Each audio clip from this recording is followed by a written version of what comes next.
মহাকাল কালা জাদু করে 1000 বছর আমাকে ওই আংটির মধ্যে বন্দী করে রেখেছিল। ওই আংটি ঘষে আজ তুই আমাকে মুক্তি দিলি। আয় তোকে খেয়ে ক্ষুধা মেটাই। আমাকে খেও না রাক্ষস, আমি এই রাজ্যের রানী। তোমাকে প্রতিদিন একটা করে মানুষ খেতে দেবো।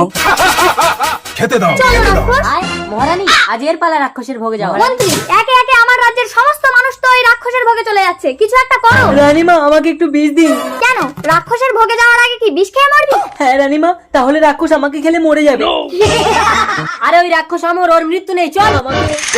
প্রাণ ভরে ফুর্তি করে খাবো।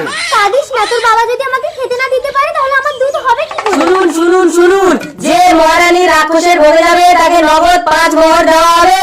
মন্ত্রী মশাই, আমি যাব রাক্ষসের ভোগে, আমাকে নিয়ে যান। ওগো, আমি না খেয়ে থাকবো, তবু শাখা সিঁদুর হারাবো না। এই নে 5 মোহর, চল। এই মোহর নিয়ে তুমি ছেলের জন্য দুধ আনো, আমি রাক্ষসকে শেষ করে এক্ষুনি আসবো। দিও না গো। কত পালন গেল রসাতল, আর ল্যাংড়া বলে কত জল। যা ভোগে যা। এই নাও রাক্ষস। রাক্ষস, মহারানী নাকি তোমাকে আংটি দিয়ে ঘষে বের করেছে। বিশ্বাস হয় না? তাহলে দেখ, আবার আমি আংটির মধ্যে ঢুকে যাচ্ছি, তুই কিন্তু আংটি ঘষে আমাকে বের করবি, আমি বেরিয়ে তোকে খাবো। এইবার রাক্ষস তুই আর মুক্তি পাবি না। মহারানী, এই আংটিটাকে নিয়ে এবার আপনি গভীর সমুদ্রে ফেলে দিন।